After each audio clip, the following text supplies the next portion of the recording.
Vanilla, butter scotch, strawberry ఇలా ఎన్నో పేర్లు, ఎన్నెన్నో ఫ్లేవర్లు. హోటల్లో లంచ్లకు, డిన్నర్లకు ఇవే ఫినిషింగ్ టచ్లు. ఇక పెళ్ళిళ్ళు, ఫంక్షన్లలో అయితే ఎన్ని ఐటమ్స్ పెట్టినా ఐస్ క్రీమ్ అన్నిటికన్నా ఇంపార్టెంట్ కదా. చల్లగా గొంతు దిగుతుంటే ఐస్ క్రీములు సురక్షితమేనా? పైన బ్రాండెడ్ లేబుల్స్ ఉన్నా లోపల ఉన్నది ఒరిజినలా కాదా? లోకల్ మేడ్ ఐస్ క్రీముల్లో ఏం కలుస్తోంది? ఏం తీయటి విషం కలుపుతున్నారు? చూద్దాం.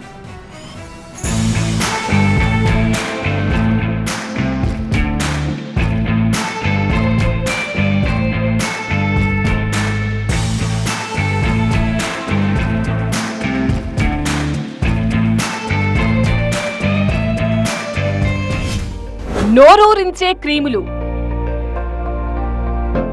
తీయగా కల్తీలు, ఫ్లేవర్ల మాటున నకిలీలు,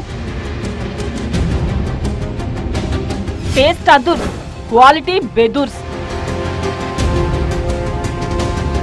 చల్లగా తినేస్తుంది, మెల్లగా మింగేస్తుంది. అవును, కల్తీ పర్వంలో ఇప్పుడు మనం చెప్పుకుంటోంది ఐస్ క్రీంల గురించి. ఊహ తెలిసిన పిల్లాడు మారం చేసేది ఐస్ క్రీం కోసమే. 10 రకాల వంటకాలతో పసందైన విందు పూర్తి చేసిన ఫినిషింగ్ టచ్ ఐస్ క్రీంతోనే. పిల్లలు, పెద్దలు అంతా ఇష్టంగా తినేది ఈ హిమ క్రీములనే. సమ్మర్లో ఎక్కువగా డిమాండ్ ఉండే ఐస్ క్రీంలు అన్ని సీజన్లలో రెడీ టు టేస్ట్.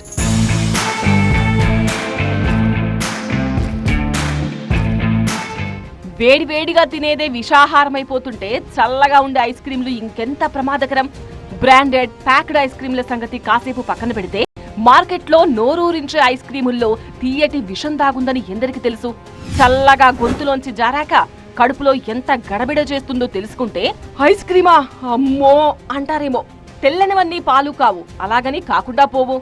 ఐస్ క్రీంలన్నీ ప్రమాదకరమని చెప్పలేకపోయినా కల్తీ మార్కెట్కు అది కూడా ఓ ప్రధాన ఆదాయ వనరుగా మారిపోయింది.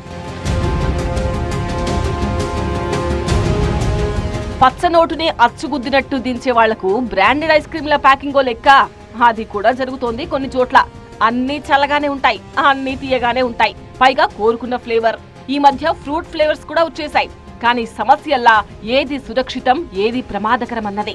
సాధారణంగా చల్లటి పదార్థాల్లో బ్యాక్టీరియా ఎక్కువగా ఉంటుంది. తయారయ్యాక కొన్ని క్వాలిటీ బ్రాండ్స్ లో గుడ్ బ్యాక్టీరియా ఉండొచ్చేమో గానీ మార్కెట్ లో దొరికే చాలా ఐస్ క్రీంలు హిమ క్రిములుగా మారిపోతున్నాయి.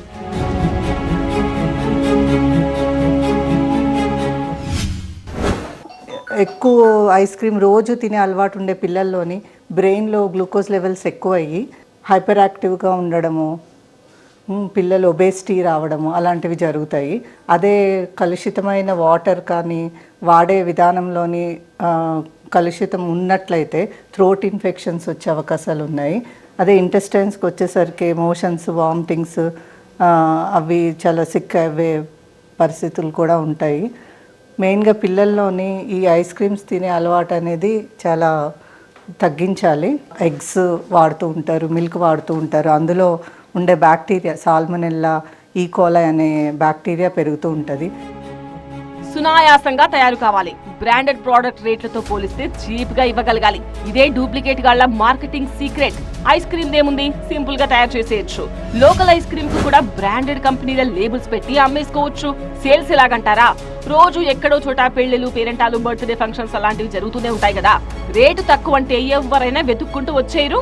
అందుకే ఐస్ క్రీంలలో క్వాలిటీ కారిపోతోంది. ఈ మధ్య దాడుల్లో ఐస్ క్రీంలు ఎంతటి అపరిశుభ్ర వాతావరణంలో, ఎంత నాసిరకం పదార్థాలతో తయారవుతున్నాయో చూసి అధికారులే ఫ్రీజ్ అయిపోయారు.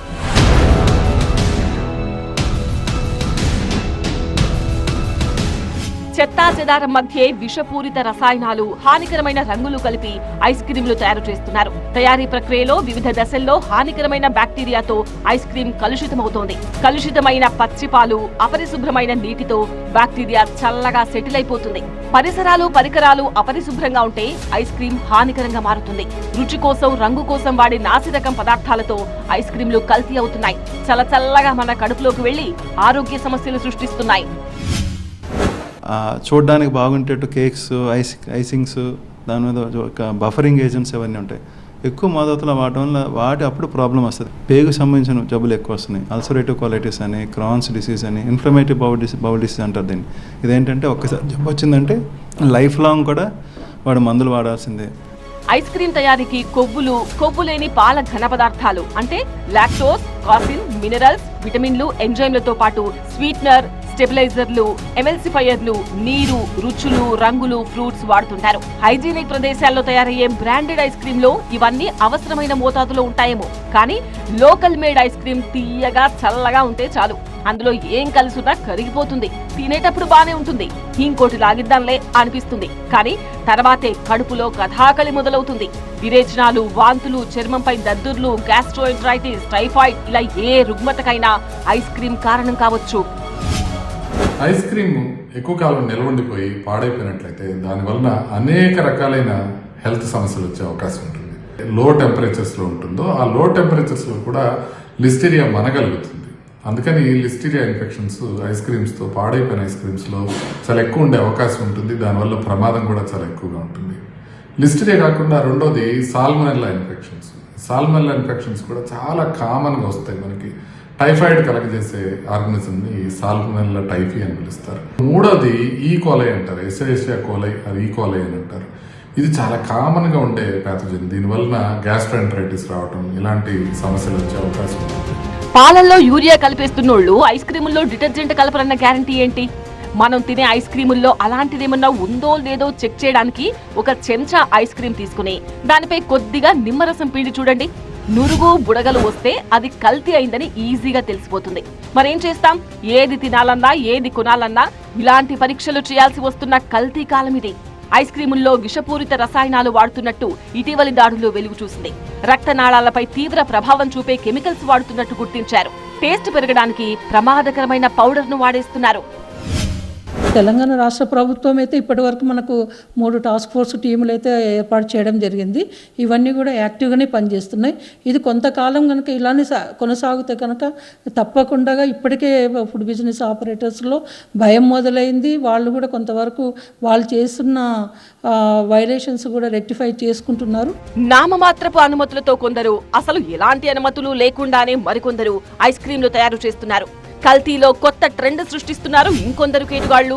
ఐస్ క్రీంలకు లిక్కర్ ఫ్లేవర్ యాడ్ చేస్తున్నారు. పిల్లలు ఎక్కువగా తినే ఐస్ క్రీంలను తమ దందాకు వాడుకుంటున్నారు. ఐస్ క్రీముల్లో విస్కీ కలిపి విక్రయిస్తున్న మత్తు దందా గుట్టు ఈ మధ్య రట్టయింది. హైదరాబాద్ జూబ్లీ హిల్స్ లోని ఓ ఐస్ క్రీం పార్లర్ లో విస్కీ కలిపిన ఐస్ క్రీం బాక్స్లను పోలీసులు స్వాధీనం చేసుకున్నారు. ఐస్ క్రీంలు తయారు చేసే చివరి దశలో విస్కీ కలుపుతున్నట్టు గుర్తించారు. డైరీ ప్రొడక్ట్స్ వాటి మెయింటైన్ చేసిన టెంపరేచర్ మెయింటైన్ చేయకుండా చేసినట్లయితే దాంట్లో సూక్ష్మ క్రిములు, మైక్రో ఆర్గానిజమ్స్ పొంది ఇన్ఫెక్షన్స్ రిస్క్ చాలా ఉంటుంది. అది పెద్దల్లో, చిన్నల్లో కూడా ఈ హాని జరగవచ్చు.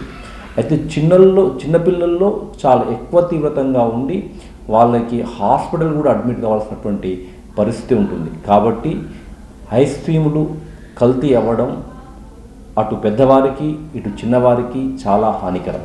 ఐస్ క్రీంలలో ఉండే చక్కెర, క్యాలరీలు, కొవ్వులు ఆరోగ్యానికి హానికరం కాదనే వాదన కూడా ఉంది. కానీ అది నాణ్యతా ప్రమాణాలు పాటించే బ్రాండెడ్ ఉత్పత్తులకే పరిమితం. కానీ ఐస్ క్రీంలు ఎక్కువగా తింటే బరువు పెరుగుతారు. ఐస్ క్రీం అతిగా తింటే ట్రైగ్లిజరైడ్స్, కొలెస్ట్రాల్ పెరుగుతాయి. అధిక రక్తపోటు, ఎక్కువ బరువు ఉన్నవారు రోజు ఐస్ క్రీం తినడం వల్ల గుండె జబ్బులు కూడా వచ్చే ప్రమాదం ఉంది. సాధారణంగా ఐస్ క్రీంలో షుగర్ ఎక్కువగా ఉంటుంది. ఉబ్బరం, అజీర్ణ సమస్యలకు దారితీసే ఐస్ క్రీంలను నిద్రపోయే ముందు అస్సలు తినొద్దు అంటారు నిపుణులు. క్రీములన్నీ కల్తీ కావు. ఐస్ క్రీం రుచి చూడకుండా ఉండడం ఎవరి వల్ల కాదు. కాకపోతే మన ముందు కప్పులో పెట్టిన ఐస్ క్రీం ఎక్కడ తయారైందో తెలియాలి. మనం టేస్ట్ చేస్తున్న ఐస్ క్రీం సురక్షితమో కాదో చూసుకోవాలి. లేదంటే అది తీయటి విషమవుతుంది.